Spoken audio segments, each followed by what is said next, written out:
Hey guys, SithLordLemle here, and today I will be bringing you a replay review. So I recently posted on somebody's their Reddit post about their jungle frustrations, and after talking a little bit, they ended up sending me this review. So the person who it is the Vi in this game. I'm not exactly sure what elo this is, but I would guess somewhere between mid-silver to high bronze. Not entirely sure because I'm pretty sure this person's unranked at this time. So I actually did watch through the game pretty quickly already, and so I've got a couple tips that I would like to go over. So we'll be watching through this game pretty quickly, actually, because it was actually a pretty clean game. It just doesn't last very long because the team ended up surrendering, unfortunately, when they still actually, I thought, had a pretty decent chance of winning the game. So to start off, there's not really too much to see. Standard, pretty full clear here by KatanaSoul. That's actually, pretty standard for Vi. She can gank early, so if something's available, you may want to do that. But a full clear isn't a bad idea because Vi has a pretty big power spike when it comes to 6. It really helps her her ganking out a ton. At level 6, once you ult, it should be either a flash or a kill. So Riven, starts off the game as most Rivens do, going aggressive and either getting killed or getting a kill. So in this case, Riven gets the kill. So as a jungler, what I would do in this situation is take note.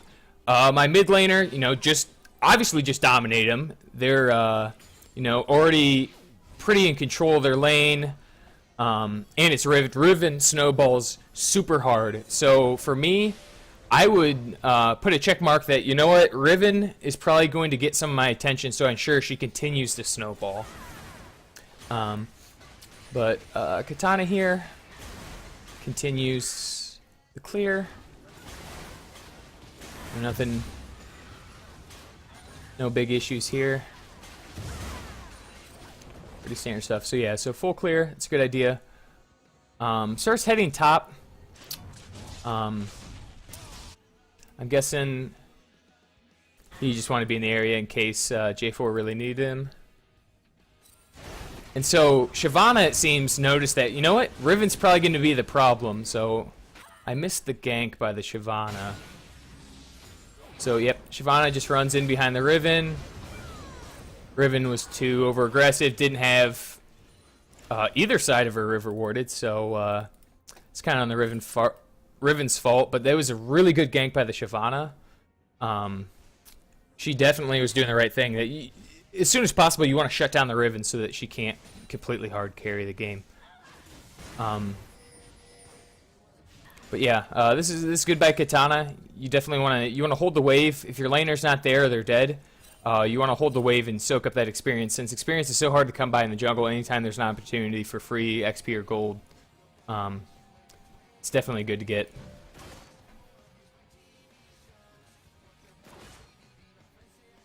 Okay, so this is the first instance of one of the things that I flagged that I'd like to talk about. So let me pause it here.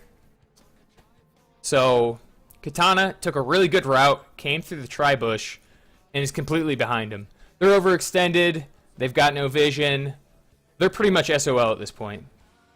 The only thing is, they're pushing the wave. MF is autoing, and Morgana quite isn't here yet. Normally, as a rule of thumb, you don't want to gank into a lane that's missing a laner. Because right now, this is a 2v2. It's not a bad gank because Katana's full health, Katana's got red buff, full mana, and Lucian's pretty healthy. I'm sorry. And both the enemy laners are low on mana and on health. So it's not a bad gank, but what I would have suggested is maybe hanging out for another 5 or 6 more seconds if MF was continuing to push that wave, so that Morgana could have gotten from there to up to here. So that way, Morgana would be able to help on the gank. So let's watch and see how this gank plays out. The first thing that Katana does is uses Vi's gap closer here. Not really too big of an issue. They don't really have anywhere to run. If they had their summoners, they would have just been able to flash after Katana used the Q to start. So if I was Katana, I would have saved my gap closer. Because here, let's go back to this. Alright, so Katana's coming in. There's no reason, really, to start using your gap closer right here. They've got nowhere to go except for to run through you. So, you could have saved your gap closer, could have closed this distance here between the Thresh and yourself. And, you know, that little extra time of walking instead of gap closing would have given your Lucian to get closer and also your Morgana. Not really a big issue, but, so yeah, so had you walked up and then they went to the side and you still had your Q, it would have been a lot easier to hit the MF here instead of not having your gap closer. So Lucian, though, catches up, red buff, debuff, does some damage, and MF and Thresh both get away. With how far out and how low they were, that definitely should have ended in at least one kill. But unfortunately, Morgana wasn't in the area, wasn't able to help, so kind of a missed opportunity there, just waiting the extra 3 or 4 seconds for the Morgana to get closer, and then also saving the Q, so you could have possibly, you know, Q'd the MF off of the Lantern and gotten the kill there. That could have been big. So, you know, it's not a bad gank in any way, shape, or form. It wasn't optimal. It could have been better. Also, the second tip that I'll give here is Katana's going to leave lane, but look at the state of the wave. MF is backing because she's got no health. Lucian hasn't backed yet, has no items, is low on mana, and is really low on health. What I would have done as a jungler here is you want to come up and you want to shove this wave into the tower. MF is here. MF is the important one in this lane. If she's gone and Thresh is sitting here soaking up the golden experience, who cares? He's a support. It's not a big deal. The main thing is MF would be missing this entire wave. With Lucian low on mana, he's not going to be able to push the wave as fast as possible. I know in low elo sometimes people will flame you and say, hey, stop taking my minions, stop taxing my wave. But honestly, ignore them. It's the best thing for their lane. The faster you can kill this wave and get yours to the tower, the faster he can back and get his items and get back to lane. And the more minions of your wave that hit the tower, the more XP and gold that she's missing. So ideally, what you want to do right here is help him push the wave, get this to tower, deny it from MF, you get a little golden experience, and Lucian is able to back. So you see Katana leaves, Lucian takes his sweet time CSing the wave, which this is in no way, shape, or form optimal. Like, yeah, he gets all the CS, he gets the experience, but he takes way too long to do this. He should be blowing his abilities. He should be getting this to the tower because he wants to back. That's what he wants to do right now. He's got no items. He wants to be killing this wave and getting back as soon as possible. Because if you watch, with him taking his time, MF has all the time in the world to get back to lane.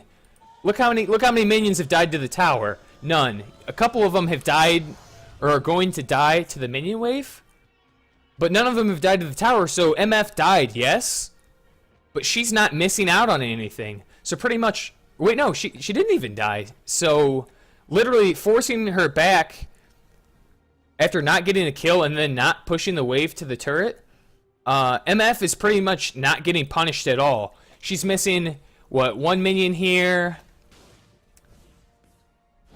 2 minions...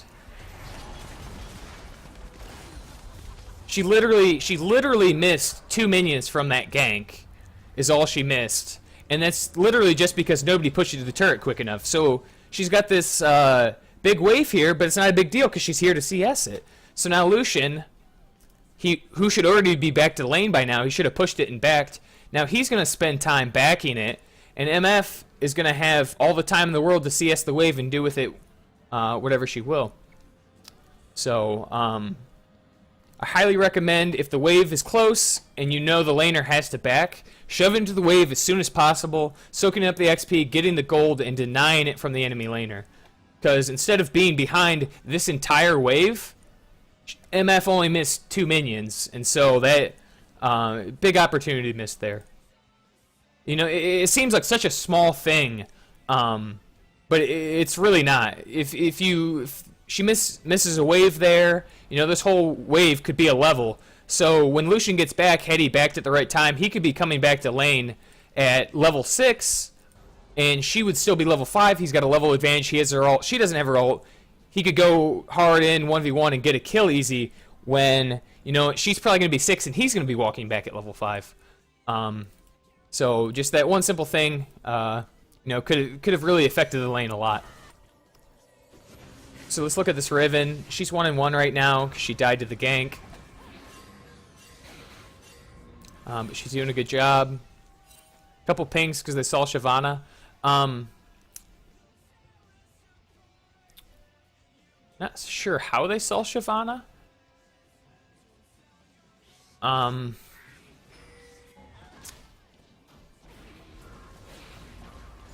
But seemed like red team should know that Shyvana's over here, so they should at least be on guard. So Riven showed that she can 1v1, but she died to the gank. But she can outplay this Malzahar. And Malzahar is just pushing the wave. He's blowing a lot of his mana to shove this wave into turret. If I was Katana, I would be like this Morgana. I would be getting ready to gank this lane. Riven snowballs super hard. So she should honestly be the lane that's getting the most attention. If you look at top lane, Singed, I mean, he's pretty tanky. He's got escapability. This is a bad lane to gank because Singed, it's going to be really hard to get anything useful from gank that lane. Bottom lane is a good lane to gank, but nothing's really going on right now. But I would say mid is definitely the prime target that Katana should be focusing on here. Malzahar can do a lot of damage if you get some items, but he's super immobile, he's easy to gank, and you have a great laner to help you out. Riven has a stun, you know, she's got a lot of burst, she can do a lot of damage, and she's already shown that she can kill him. So this is the lane I think that Katana should be spending the time on.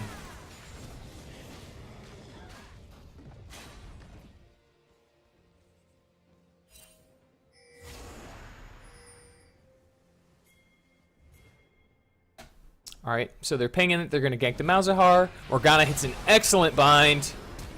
Got it all wrapped up. And unfortunately, Katana to get an assist. But either way, she was there. Had Morgana not been there, I think Katana could have ulted and, you know, the same thing would have happened. So, again, same situation as before. There's a giant wave. Mid laner's dead. And Katana's going to leave the lane. What you would want to do in this situation is, again, laner's dead, shove this into the wave, and get damage on this tower. The biggest mistake I see in low elo is just not enough focus on turrets. If Katana and Riven push this wave in, get half the damage done on this turret, and then come back and finish the turret later, you know, Riven's got 2 kills at this point. She's getting pretty big. If we get this mid turret down, Riven's going to be able to roam. Riven's going to be able to take those 2 kills and, you know, maybe help gank bottom. So instead of just a 1-man gank, it'll be a 4-man bottom. And, you know, it's a lot higher chances of success, especially with Riven being as big as she is. But instead, I think Riven's just going to spend the time CSing this wave.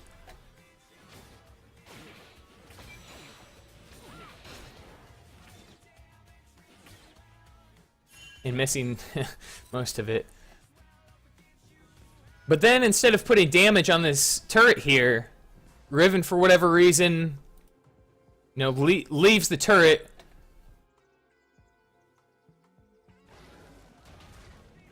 She gets deep vision, that's good, but I think damage on the turret would have been a little bit better here.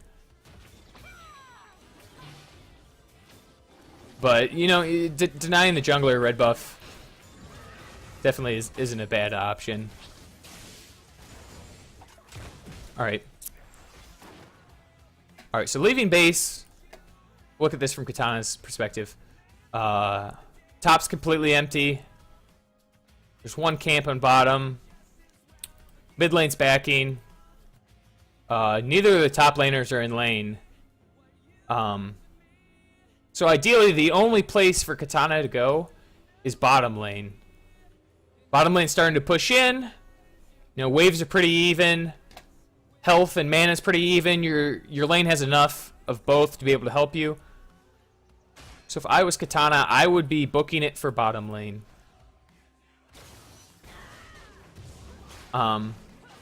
Unfortunately, Katana, who is level 6 already, stops to take this camp. But since Vi's ult is so good at level 6, you want to try to use it as soon as you can. I'm not saying you want to go and force it and blow it, but if there's a good opportunity for you to use your ult, you want to use it as soon as you can so that you can use it as many times as you can and get as many kills. So, say it's a 40-second cooldown. If you go down bottom and use it and get a kill, that cooldown is going to start earlier if you know, instead of spending time killing this Gromp camp, when that lane, you know, might not even be ready to be ganked after you take Gromp. So Katana's going to take Wolf camp, which, again, you know, she's level 6 here.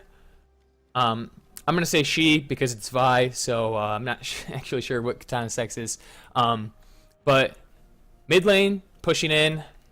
Bot lane, kind of pushing in. They still got a wave. They're still staying around. So either mid or bottom are both in position to gank, but instead Katana's going to take the wolves. If you have your ult up, you definitely want to be looking for a gank at this time. This is the crucial time you want to go, and you want to be burying one or more lanes with your ult. Let's speed this up a little bit. Red team's bot lane actually shoves them off. Did quite a bit of damage. So I think mid should be the prime target right here. So again, Katana's 7 now. Still doesn't use the ult. That's definitely not something you want to be doing. You don't want to be just farming when you have a game-impacting ult up. You want to go use that, and then if it's on cooldown or there's no ganks to be had, then you can get back to farming. So let me see here. Katana currently has her ward up.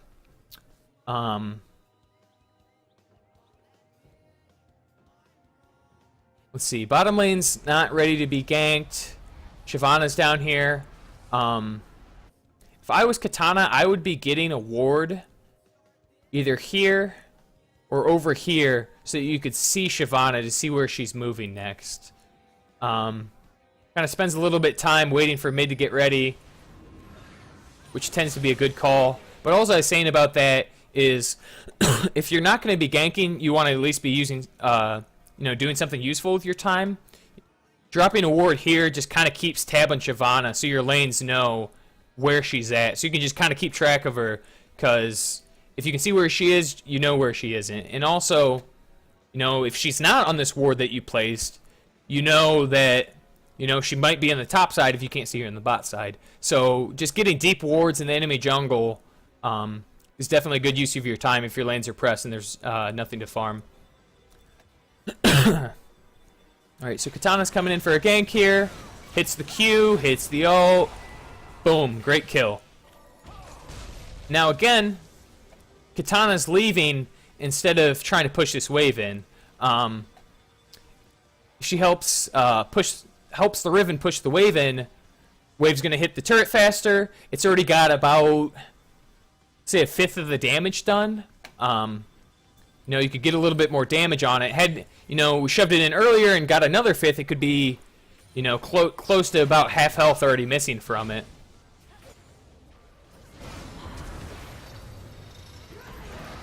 So Shyvana ults away. Again, another example of when you should be pushing this wave in. Mid laner's still not here, so you want to be getting as many of your minions wasted on this turret.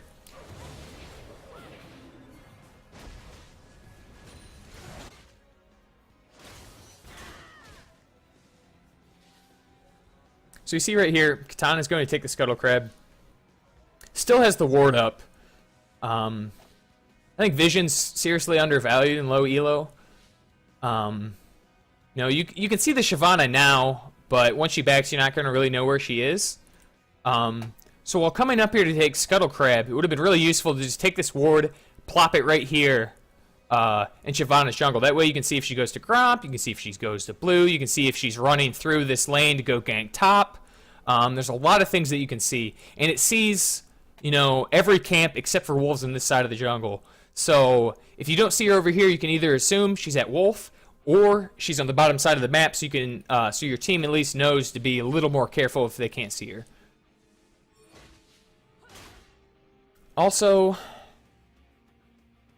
top wave was another option. Could go push this in, get a little damage on the turret, but not really a big wave, so there's not really too much damage you could have done. So, not a big deal.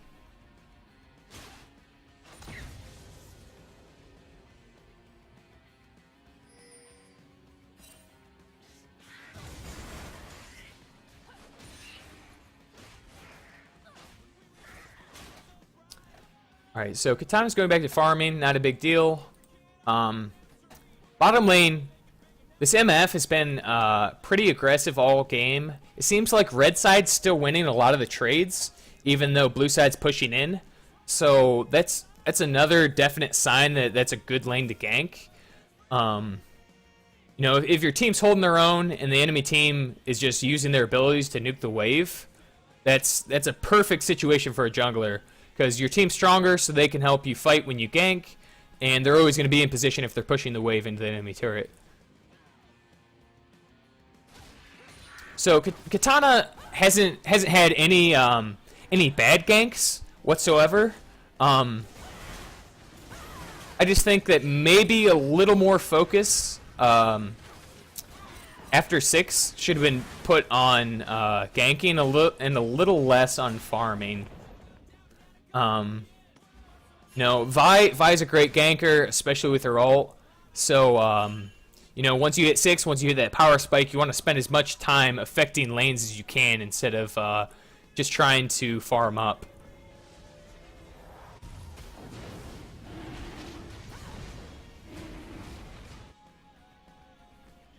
Shyvana soloing dragon, maybe a little gap in the vision.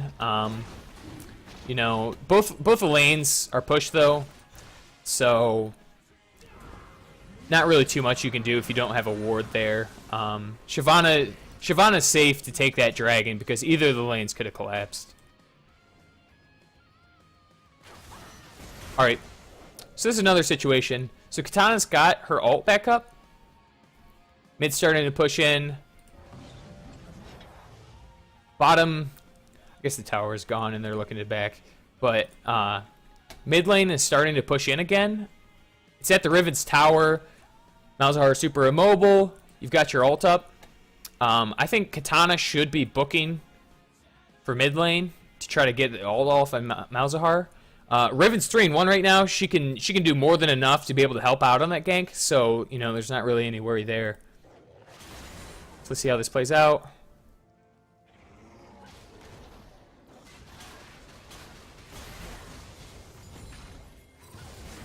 So stuff's going on mid. Actually, here, hold on. Let me back up and see how this gank goes off.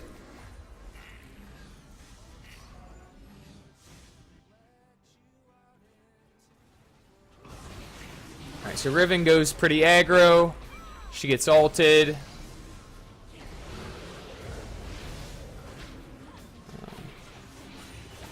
Decides to go back in and ends up dying.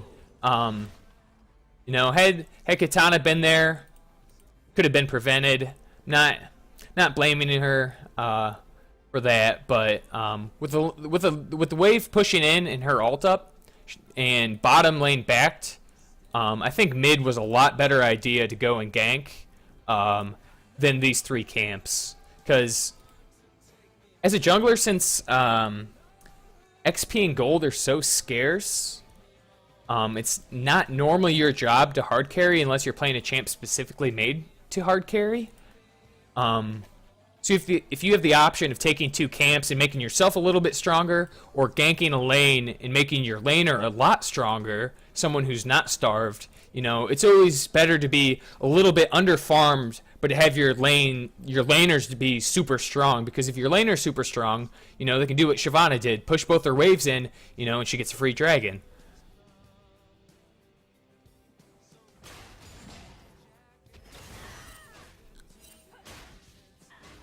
Alright, so mid lane, they're kind of pressing in now. Bottom lane, as you can see, they got the turret, so that frees them up to run to other lanes and affect it.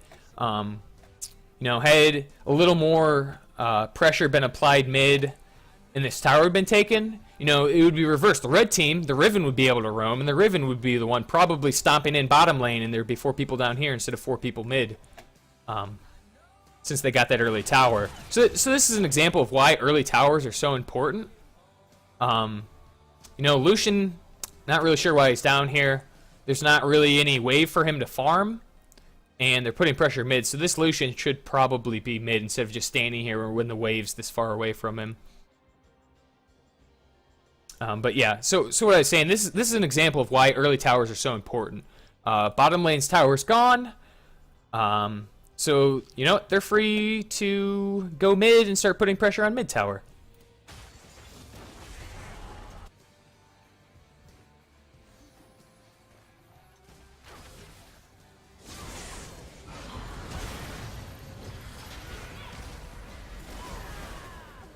So this was a good play on Katana. This is a really bad play on the blue team. So, blue team, so let's see. They're pushing this wave in. Let's see.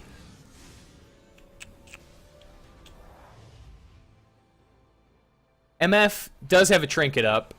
Shyvana just left top side. They've got this entire river blown up. They have no vision bottom side. They have no idea where Lucian is. And they also have no idea where Vi is. MF, if she's going to be pushing this in, what she wanted to do is ward the one place she has no vision to ensure that not only Vi, but also Lucian aren't showing up out of the blue to blow them up. Oh, kind of skipped backwards there. So unfortunately, MF decides to just hold on to her trinket, and as a result, she falls victim to a very good play. So that was a good ult by Katana there. But again, Katana's level 9 now. So she's had 3 levels since level 6, and she's only used her ult twice. So between her entire level 8, she didn't use the ult that she had up almost the entire time. So that's a lot of time wasted, because, you know, had she ulted at 8 as soon as she got it, she could probably have it up for another ult at this time. And so she's used 2 so far, but if she had used it on cooldown, she could have, you know, maybe ulted 3 to 4 times. And, you know, every time she's ulted so far, somebody's died. So as soon as you get that ult up, you want to be looking to punish somebody for it. So Thresh, just getting a little cheeky here. Nothing too big. Alright. I'm still being a little cheeky.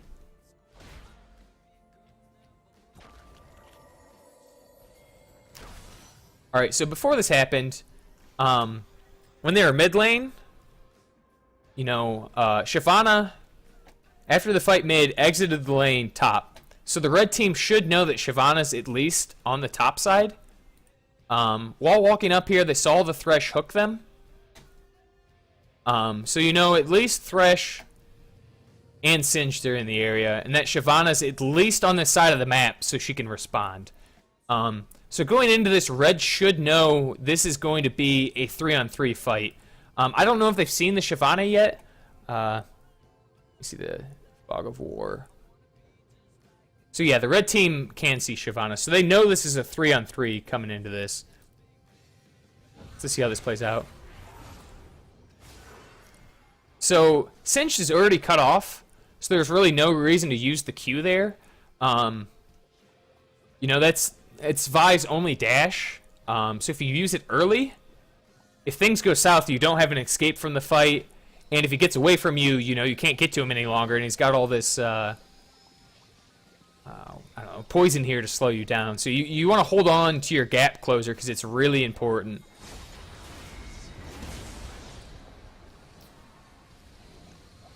So right here, things are already sort of going south. Morgana's been chunked quite a bit by the Thresh, and J4 is going in on 2 people. I guess getting away from 2 people. So this is good from the red team to recognize that, you know what, they probably shouldn't have been fighting here.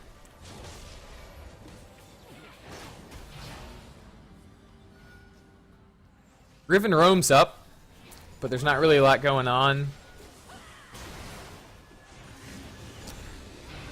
I'm gonna go back here a little bit. Alright, so they're getting around to fight. Good black shield. Alright, so right here, there's still 4 people in the area. You know, because we can see both the ADC's bottom doing ADC stuff down there. This Q here, I think is a little questionable. Singe has got a flip, he's got a flay, he's got a hook, he's got a lantern. And there's 2 people down here that both can come up and collapse. I personally would have used my Q here to start engaging on 2 pretty tanky people that you're probably not going to kill, you know, especially without locking down one of them with your ult. So there's really nothing you're going to get from queuing into these guys, except for you're going to take some damage from the poison, and you might possibly get collapsed on by these 2, and you just used your gap closer, so you don't really have a way out. So Q in, he's tanky, he takes the blow easy, lantern out, you take some damage from the poison. But Riven decides to go in. But see now, oh, you got your Q back up already. That's a really good Q you hit here. Nice flash for the kill.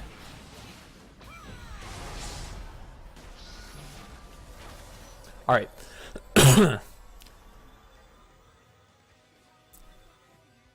So here's another thing. Malzahar's full health. You've all already blown all your gap closers. So Riven's the only one that really has a shot to catch him. But, you know, she didn't have her abilities on cooldown either. So, honestly, this fight probably should have been given up right here. Because you see these guys coming, you're running into a turret, he's still full health. So you guys won the fight earlier by killing the Shyvana. But then, instead of, you know, pressuring top, pressuring mid, warding Shyvana's jungle, instead, all 4 of you try to chase a full health Malzahar. You know, and Malzahar's 1 and 3 right now, so it's not like he's worth a lot of gold. So, you know, the advantage you kind of won by killing the Shyvana there and doing damage to everyone else, you know, was kind of lost just by chasing. So, you know, you're losing this entire wave as it crashes into the tower. They get to push this wave in because you chased and lost somebody. You know, sending 4 people to blow all your cooldowns and not catch the Malzahar probably wasn't the best use of your time after winning the fight against the Shyvana.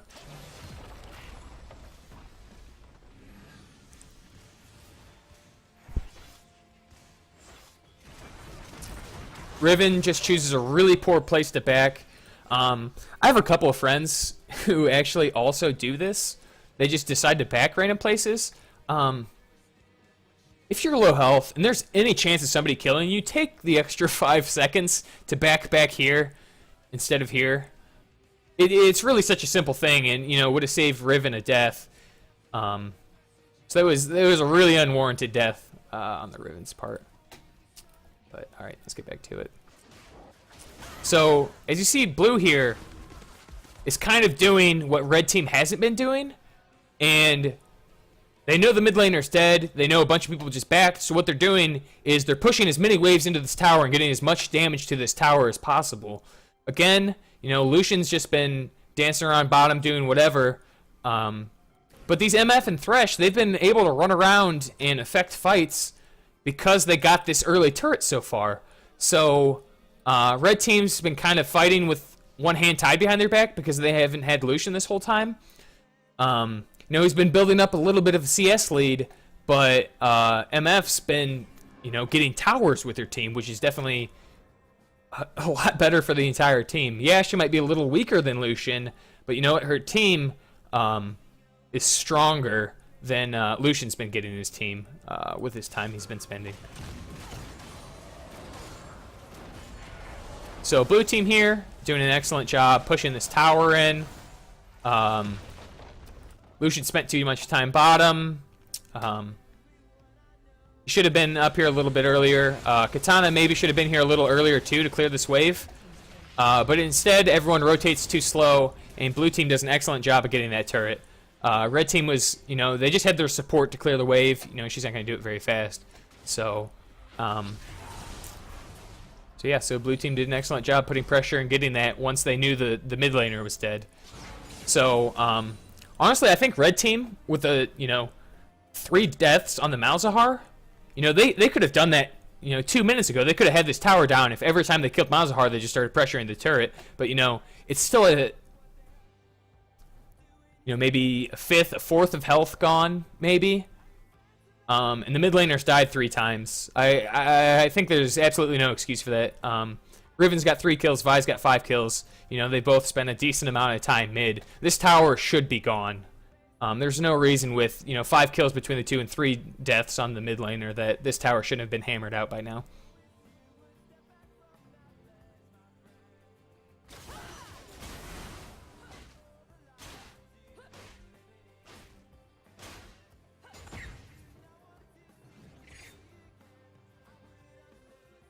Okay, so there's no camps up. I'm not entirely sure where Katana is heading right now. Oh, okay. She didn't know Wolves wasn't there. Okay, that's my bad. So there was nothing really going on, so I'm okay with farming Wolves at this point.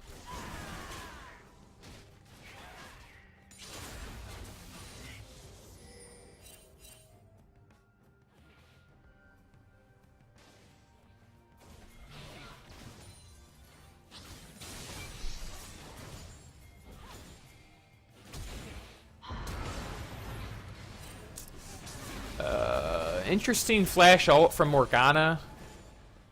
Honestly, it's just a waste. They were so close to the turret, there's no way she could have followed them to stun them, so... Those are 2 really high cooldown abilities that she just blew there. So I think that was definitely a waste. Also, I'm sorry, Katana, if I'm tracking your ults incorrectly. I think you've only ulted twice. You could have ulted the 3rd time that I'm not giving you credit for, so sorry if that's the case.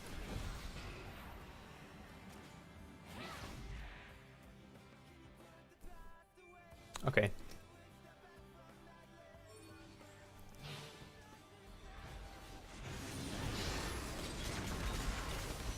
So blue team, again, they're doing a good job of pressuring mid. Alright. So, let me back this up. I want to get a full view of the fight here. Okay. So we'll pause it here. Lucian's coming in. Shyvana's stealing that. Okay. So red team can see 3 of them. They've got 3 of their own. You know, Lucian's got 138 farm. You know, he's been doing pretty good for himself. So they know it's going to be a 4-on-3 or a 4-on-4 at best. There's not really anywhere else for the Shyvana to be right now. They've been pressed and they've been so aggressive, so red team probably should assume that just Shyvana's nearby. But it's still a 4-on-4 fight. So you see here, Riven and Morgana are actually taking quite a bit damage from this Malzahar pool. But Katana's going to engage here. So she engages. So that was a good engage by her. Just one thing you got to be wary on Vi is you have to make sure your team's ready, because they're still pretty far to follow up, so you're going to take a lot of damage if you queue away from your team. Like I said, not a bad engage. Just something to be aware of when you're playing Vi is you're often way ahead of your team, so make sure if you're going to pick a fight that your team can win it.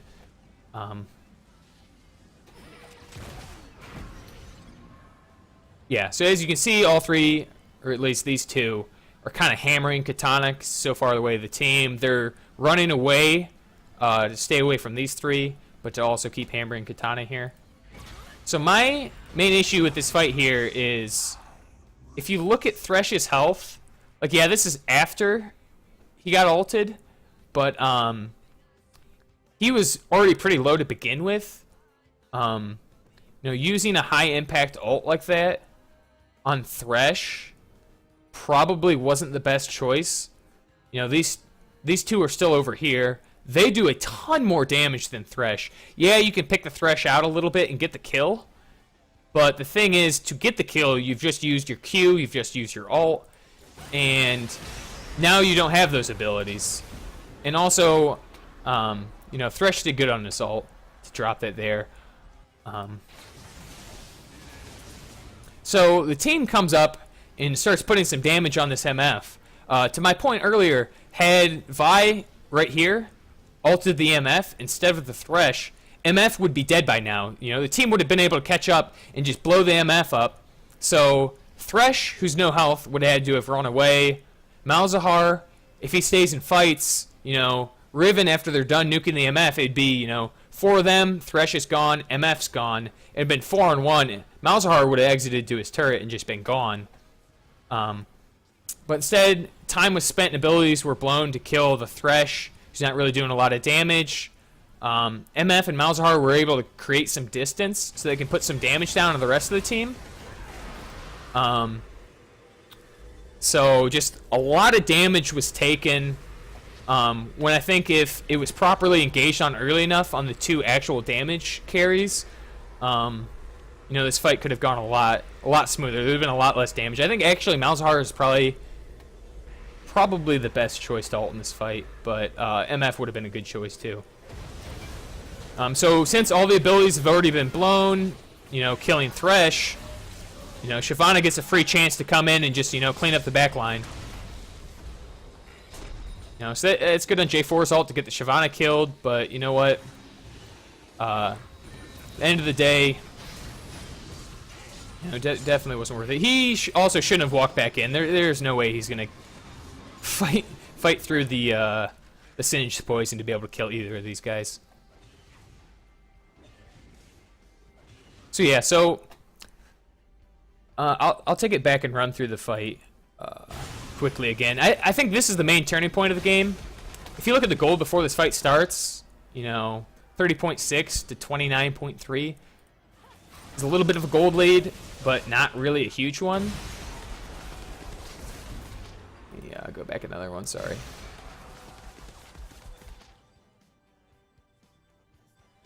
The replay act's a little funny when backing up.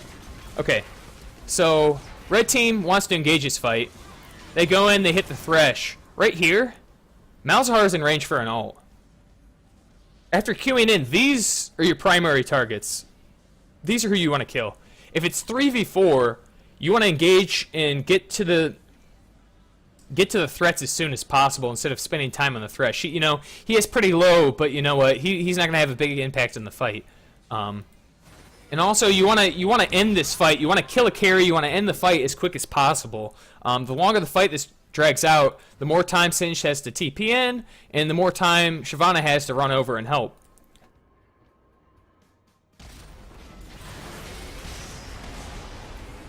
So yeah, so pretty much it was just a misuse of resources, poor focus, and as a result, Malzahar is able to put down a ton of damage on the backside of the fight, and then Shyvana, since one of the carries weren't blown up immediately, she's able to still come in and help out her team.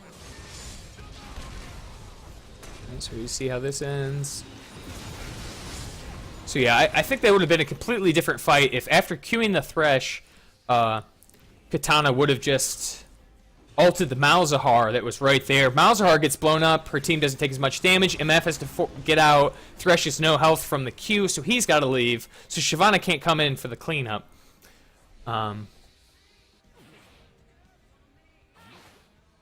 So yeah, so blue team is pinging for Dragon, and I think red team knows that's where they're going to be headed. But the thing is, so look at the gold now. 33.2 to 30. Blue team had about a 1k gold lead. Now they have almost a 3k gold lead. They almost, doubled to tripled their gold lead, just from that good fight that they had there. After losing a fight that big, red team does not want to fight them. Red team should not be looking to fight them right now just because they lost that fight. They should be setting up vision, and they should be playing a little defensively and just protecting their towers and maybe looking for a pick, to turn the game around. But after losing that fight, red team in no way, shape, or form wants to fight blue team right now. Shyvana's got 4 kills. MF's got some kills. Malzahar's got kills. Everyone on blue team's feeling pretty good right now. But instead, Morgana comes up, cues the Shyvana, which, Shyvana, she's pretty big right now. Shyvana's not the target. If you were going to be queuing somebody, it's going to be one of the damage dealers. But yeah, so after losing that previous fight, I'm gonna back this up. Red team is starting to compound their mistake by trying to contest this dragon. Blue team's got control. They've got their members here. Red team cannot contest this dragon. So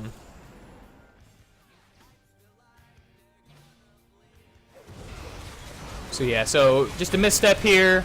Red team does not want to fight this. Honestly, after the Morgana got picked, they knew she was dead. It's a 3v4. Red team should have just booked it out of there. Just, give up the kill. Don't give up anymore. But instead, red team engages here. Which, again, blue team's ahead. You don't want to be fighting them here. And especially, you don't want to be starting an all-in fight after somebody got picked.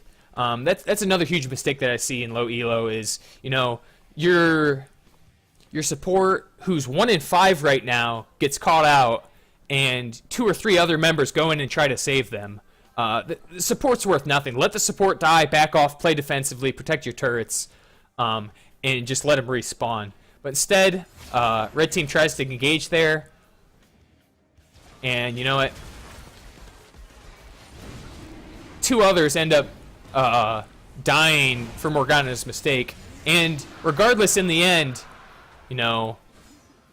blue team still gets the dragon. Even if that was a clean 4-on-4 fight without Morgana dying, from what they saw from the Shyvana in the last fight, with how easily she cleaned up like 2 or 3 people, you do not want to fight the Shyvana right now. And so, even if it was a clean fight, I think blue team still just utterly dominates that fight. So I think instead of grouping up and trying to contest this, they should have been, maybe putting some pressure mid, putting some pressure bot. I'm not really sure. Just like protecting their turrets, or at the very least, warding your own jungle so that when you see them running through here later, you could maybe get a pick on somebody who's out by themselves. Because Shyvana's been spending a lot of time in this jungle. Trying to steal the camps and clearing and stuff, and if you can get a chance to catch her out on her own, that'd be a lot of gold. So instead of running down here to contest dragon, I think red team should have been warding up their jungle, so they could look for a pick later. So unfortunately, red team decides to surrender here. They're down 7 kills and 4k gold. But if you think about it, it's only 2 towers. If red team decided to turtle, I really think they could have been fine in this game. This game was in no way, shape, or form out of hand. You know, they were down 4K gold, but like if you saw from the first fight, you know, blue team went up 2 more K gold, and so a 4K gold lead could be cut, you know, in half from a single good fight. So I think red team was a little premature on the surrender, but you know what? It wasn't a ranked game. It was normals. You know, maybe some tensions were running high and they just didn't feel like playing the game out. But I, in no way, shape, or form, thought that game was completely out of hand. All right, so let's recap a little bit.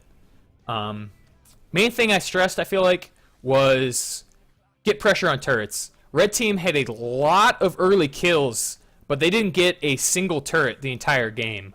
I think it was a huge misstep, you know, especially as a jungler. As a jungler, you get to dictate the flow of the game. So if you're destroying waves and you're focusing towers, your team is going to follow you. If as soon as you killed the mid laner, you started hammering that tower, guess what? Riven's going to come up and start hammering that tower. If every time you gank, you start hammering on that tower is going to go down. And that's going to give Riven freedom to roam and just absolutely destroy other lanes. Instead, you know, blue team was the team that focused towers. They backed them off bottom. They got that bottom tower. As a result, MF and Thresh spent almost the rest of the game in other lanes, affecting other lanes. They ended up getting mid tower, and you know, having mid tower and bottom tower. You know what? They had enough pressure to be able to take these dragons, and you know, as a result, red team had no towers to run to. They sort of misplayed their hand, and they ended up throwing at dragon. Second thing I'd like to stress is ult cooldowns. Or actually, just playing around power spikes. So Vi's power spike is level 6. You get that ult. That ult is so good for killing lanes that as soon as you get it, I'm not saying go and ult somebody under a turret. I'm saying as soon as you get it, immediately look at all the lanes. If there's any lane that's ready to be ganked, or they're pushing in and are going to be ready to gank, start heading that way and get that ult and get a kill as soon as possible so you can use that effectively as many times as possible. You know, Katana had 3 or 4 ults this game, but it's a 21-minute game. She probably could have had, you know, 5 or 6 and gotten, you know, 2 or 3 more kills with those extra ults that she had. You know, those kills could have turned into towers, you know, towers turn into dragons. Who knows? But yeah, so if you have a power spike around an ability or around an ult, you want to abuse that. Another example of somebody who has a good power spike, Corki. Corki has a huge power spike when he gets Trinity Force. So if you're Corki and you hit your power spike, what you want to do is you just want to start playing as aggressively as possible. You want to punish the enemy team as much as possible for your power spike. You know, J4, when he got his ult, he should have started roaming mid and started affecting other lanes with his ult because he's got such a, you know, high impacting ult. And then final point I really want to stress is gap closers. You saw it with Katana. Katana a lot of the times would lead with her gap closer, but then, you know, Thresh would just lantern somebody away. They would exhaust, or they would just flat run away. If you come in, you have somebody already cut off, and you don't need your gap closer to get to them. You know, save it until they use their flash, and then you can use your gap closer to get on top of them. You know, like the example bottom lane. Had Katana saved her Q down there, she could have Q'd the MF away to the Lantern into her team, and a team, you know, the Morgana maybe would have hit a binding or something and got the Katana, or got the MF killed. Instead, while they were already cut off, Katana used the gap closer and then was unable to stop any of the further escape from it. And then I would say, just final point, just be aware of what your teammates are doing, especially if you're playing a high engaged champ like, let's say, Talon, Diana, Vi, J4. Be aware of where your team is. So again, back to the example bot, you know, Morgana was coming, she was close by, wait the couple extra seconds, let the Morgana get close enough to help, you know, in that gank, instead of, you know, neither of them dying, you know, both of them might have died. So hope you guys all can take something from this. Katana, you did a lot of good things during this game. You farmed really well. You know, your ults almost all ended in kills. You did a really good job on all of those. I hope that you don't feel like I'm harping too harshly on the mistakes, but I'm just trying to point out the mistakes so that hopefully those will help you learn the most. There's a ton of good things that you did that I don't want to spend another 20 minutes talking about those. So if you have any questions or feedback on this video, please leave them below, and thanks for watching. Hey guys, thank you for watching my video. I hope that you enjoyed it. Feel free to like this video and subscribe to my channel for more League of Legends content. Catch me streaming over at twitch.tv/SithLordLemle. Stream times are posted on my Twitch profile. Thanks again, and I'll see you in my next video.